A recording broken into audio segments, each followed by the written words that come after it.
પહેલા હું કંઈ ભગવાનમાં કંઈ માનતો જ નતો માં કે ભગવાન શું કહેવાય. મારી મમ્મી પહેલી વાર તમારી વાત કરી હતી કે આપણે માતાજી છે તો વિડીયો જો, એમની માનતા રાખ, કંઈ પણ તારે રાખવી હોય તો પૂરી થઈ જશે. પણ હું મારી મમ્મીને કે વાત માનતો જ નતો. બટ એકવાર રાખી તો માં પૂરી થઈ. તો પહેલી વાર તમારે ત્યાં ચાલતો આવ્યો હતો અહીંયામાં.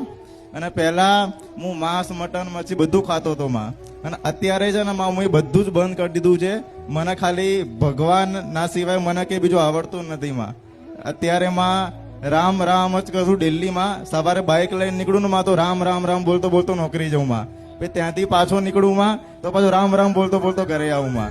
અત્યારે મને કોઈ ફાલતુ કોઈ ગીતો મને ગમતા નથી માં. બસ ખાલી ભગવાનના ભજન સાંભળવા ગમે અને તમારું નામ લેવાનું ગમે માં. બીજું માં કશું નથી આવડતું માં. બસ રામ નામ ને રામ માં. ભલે રામ.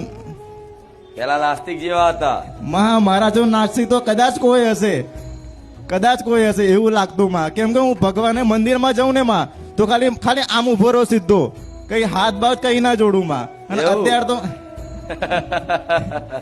એટીટ્યુડ ઘણો હતો કે ભગવાન કશું ના હોય. પણ માં તમારા ત્યાં આવ્યો ને ત્યારથી તો એવો ભરોસો થઈ ગયો છે કે ભગવાન હોય અને હજુર છે. માતાજી હોય. અને માં એટલો ભરોસો છે કે મારી જોડે મારી હરસિદ્ધિ માં હાજરા હજુર છે.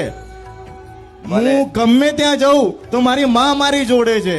એટલો મને ભરોસો છે માં. ભલે અને પણ- બીજું પણ બીજું નાસ્તિક પોતાની જાતને નાસ્તિક માનવા વાળા લોકો ક્યાંક ને ક્યાંક વાતે ખૂબ આસ્તિક હોય છે.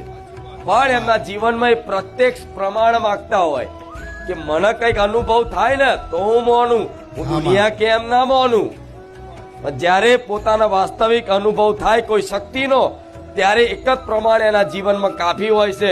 એ શરણ પકડી લે કે ના, માતાજી ને ભગવાન બધું હોય છે. હવે તો માતાજી ને ભગવાનના ભરોસે જે થવું એ થાય. હાજુ માં ભલે રામ.